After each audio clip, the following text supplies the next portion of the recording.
Hello everyone, welcome to Think Global Education Services SCT Math class. Now guys, the topic for today is data analysis.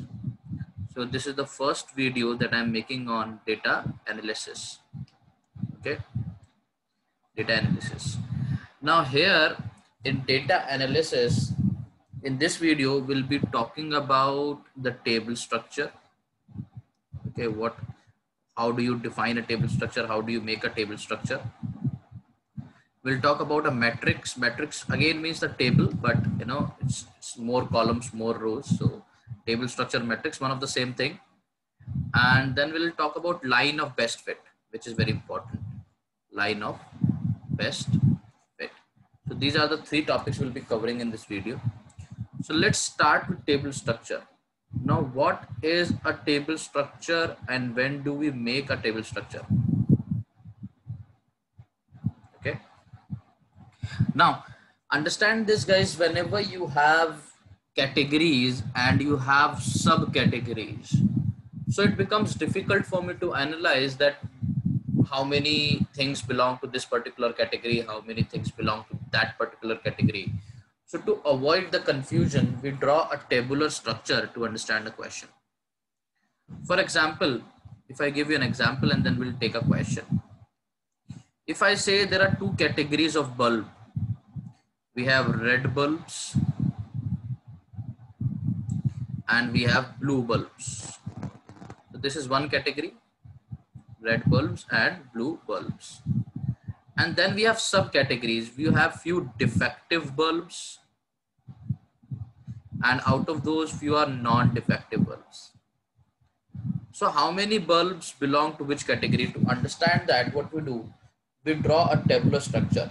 So we say few bulbs are defective, few bulbs are not defective. We say few bulbs are red and we say few bulbs are blue. Now guys, the first step towards doing this question right is to draw the columns right. Understand, when you draw a table, the columns should always be complementary. That means you cannot draw the columns like this. You cannot draw red and defective. No, that's wrong. Because a bulb can be red also and it can be defective also. So understand, the columns will always be complementary, as you can see, red and blue. So that means if a bulb is red, it can't be blue. So red and blue complementary. If the bulb is defective, it can't be not defective. So that's complementary. So when you draw the columns like this, third column will always represent total. Now you can fill according to whatever is given. So this is what? This is the total bulbs that I have. This will be the total of red bulbs. Total red I have. This will be total blue bulbs I have. This will be the total defective bulbs I have. This will be the total of non-defective bulbs I have. Now this category is what? Red and defective. So bulbs which are red and defective. This will be what? Blue and defective. This will be what? Red and non-defective. And this will similarly will be blue and non-defective.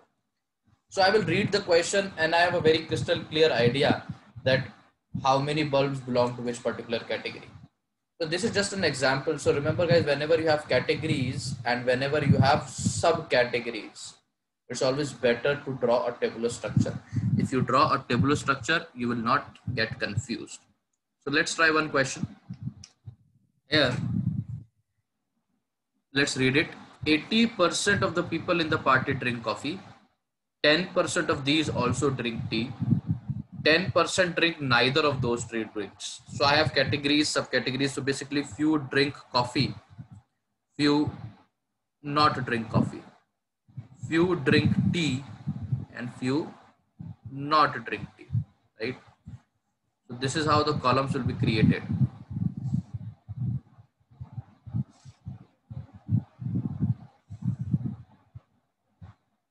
So I'll create a table. The third column will always represent total, and here also the third column will always represent total. 80%, so it's a question in percent. So let me take the total people in the party to be 100. Now I'll read one line and fill one box. 80% of the people in the party drink coffee. Now, how many people drink coffee? 80. So this will automatically become 20 because the sum has to be 100.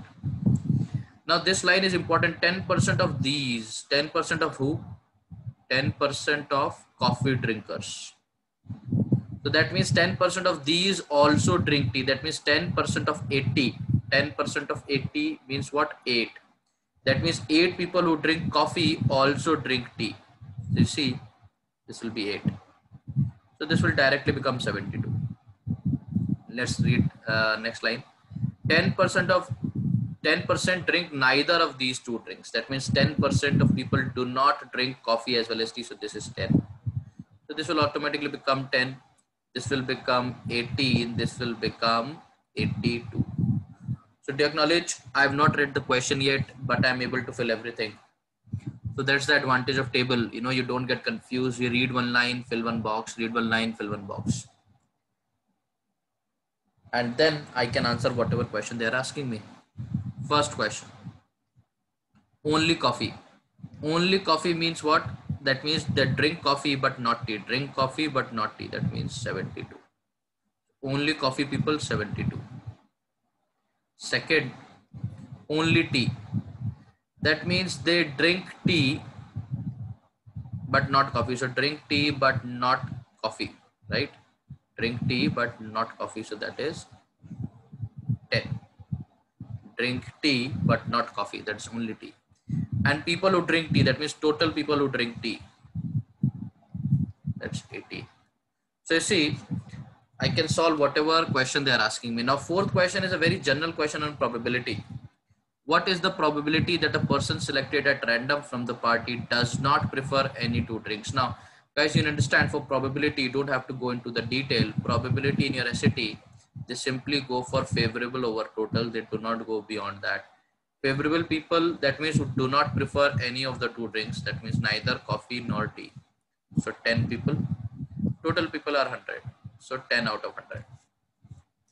So see, table structure makes my job very easy. If I just read one line carefully, fill one box and organize the table, then the job will be very easy. So this is how a table structure is sorted. Okay. So data analysis is all about reading the information properly. So in data analysis, it will be a pictorial representation. They can give you a matrix, they can give you a table, a line graph, a bar graph. So a lot of graphs are there. So we'll talk about in this video, we are talking about matrix, table structure, and we are talking about line of best fit.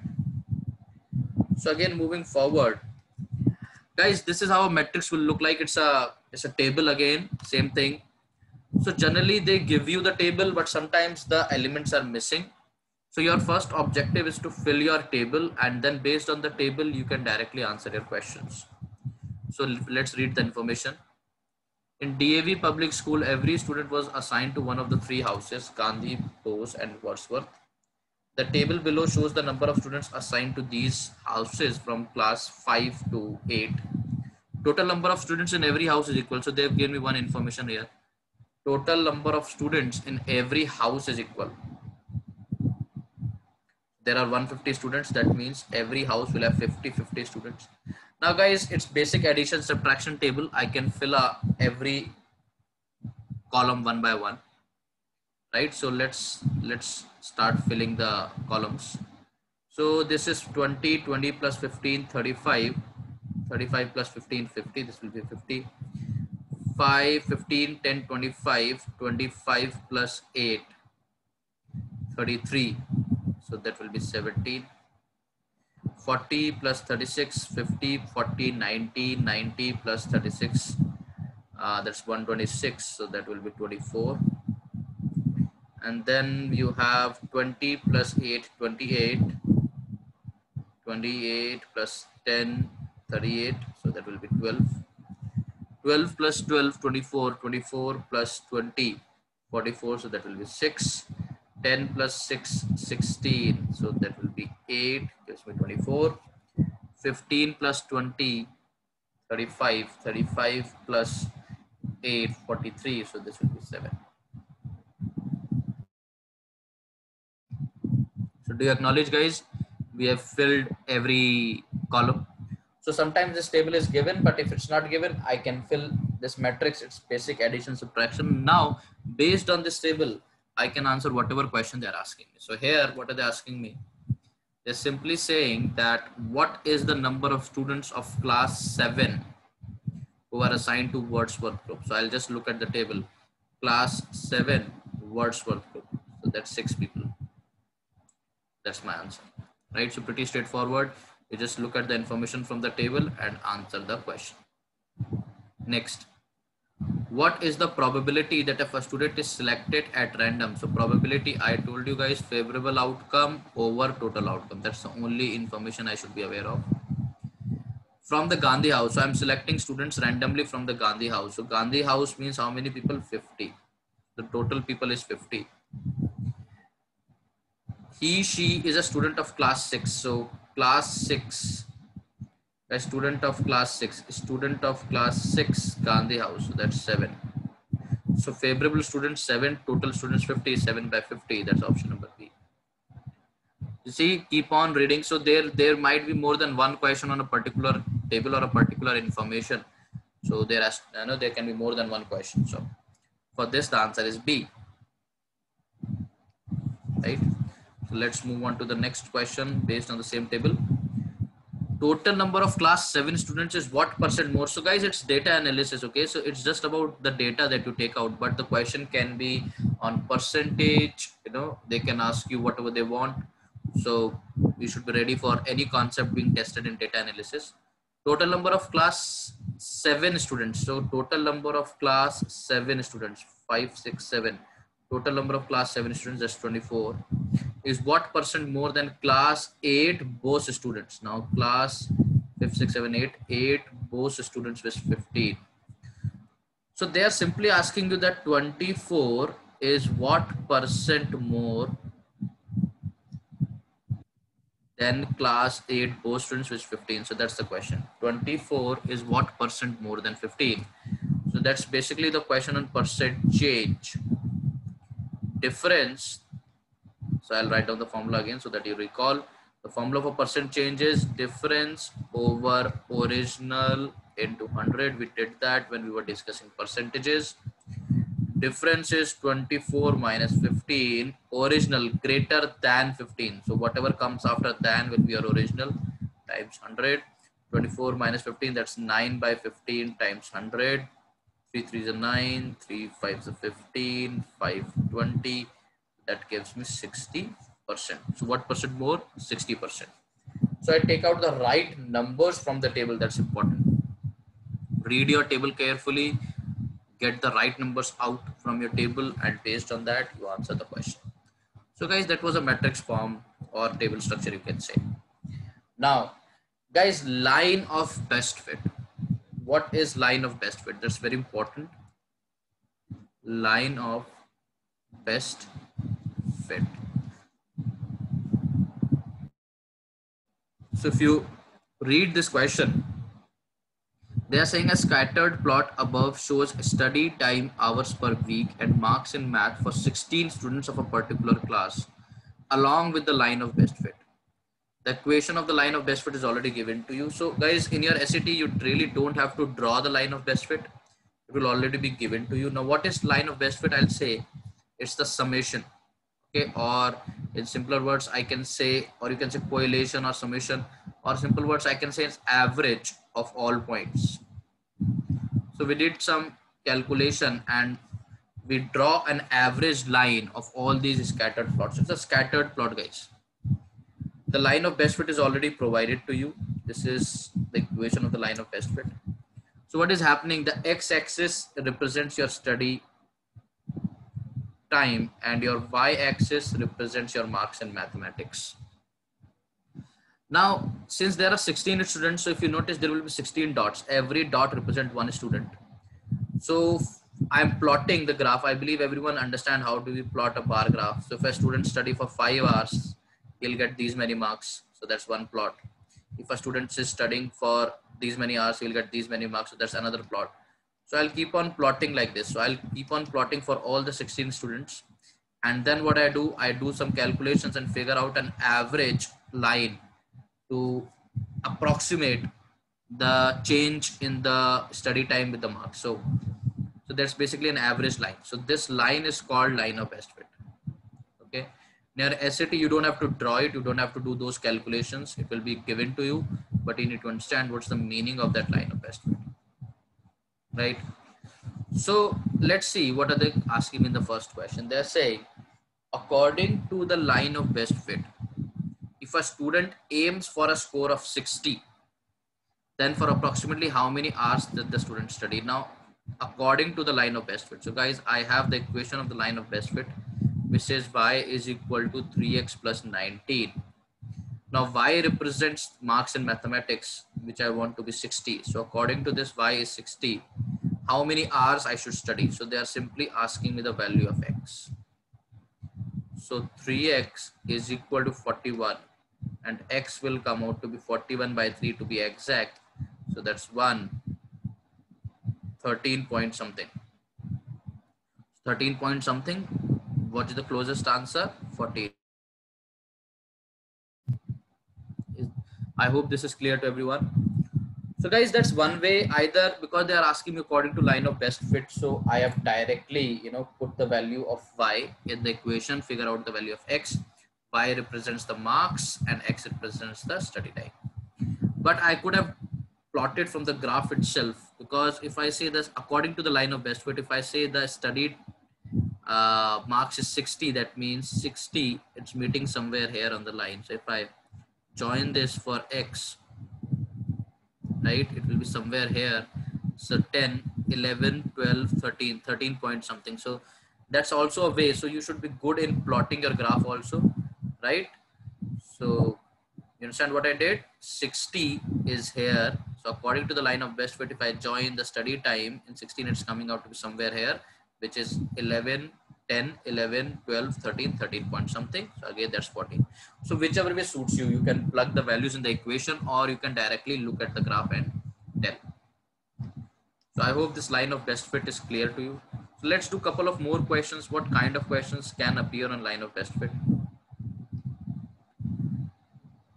The second question, it says, how many students got marks more than predicted by the line of best fit? So I have an average line. Students who get marks more than the predicted by the line of best fit, that means every point which is above the line. So I'll simply count the points: 1, 2, 3, 4, 5, 6, 7, 8, 9, 10. So there are 10 points which are above the line of best fit. So there are 10 students who actually got more marks than predicted by the line of best fit. Again, guys, as you know, this line is an average line, or it's an approximation.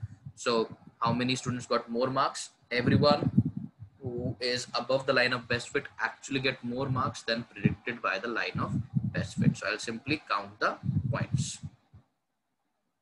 right? So again, let's move on to the next question. What is the best interpretation of slope? So guys, again, it's a linear equation. So slope, if you remember, we did in coordinate. Slope is what? Slope is change in y over change in x. That's the slope. So what does the slope tells me? Does it tell me the minimum marks? No. Does it tell me the total marks? No. Does it tell me the decrease in marks? I can clearly see as the study time is increasing, the marks are also increasing. So it can't be decreased. So it has to be, of course, the change. And what is that? Change in marks for each additional study hour. So change in marks means change in y for each additional change in x. So that's perfectly the definition of slope. Change in marks over change in study hour. Marks is y, study hour is x. So you should be able to understand that also. What does the slope tells you? So I hope this question is clear. One more question here. Let's discuss that also. So, what is the best interpretation of y-intercept? Again, if you remember for coordinate, what do you mean by y-intercept? The line where it hits your y-axis. So if I extend the line, now if I try to extend the line y-intercept, that means the line where it hits the y-axis. What is the interpretation of y-intercept? At this point, do you acknowledge what is the study hour? 0. And I'm still getting few marks. So it's actually the minimum marks a student will get if it does not study at all, right? That's the interpretation of y-intercept here. That means if his study time is 0, basically if study time is 0, he's still getting some marks. So basically, as you can see, y is equal to 3x plus 19. So if I say the study time is 0, that means the x is 0, y is still 19. That means what? If you do not study at all, he is still getting a minimum marks 19. So minimum marks he will get if he does not study at all. That's the interpretation of y-intercept here. So you should be good in interpreting the slope. You should be good in interpreting the y-intercept. I hope this is clear. So guys, this is the line of best fit. Okay, I'll be posting one more video on data analysis where we will be talking about few more types of graph and the concept that you need to know. So I hope guys you enjoyed these graphs. Bye bye guys.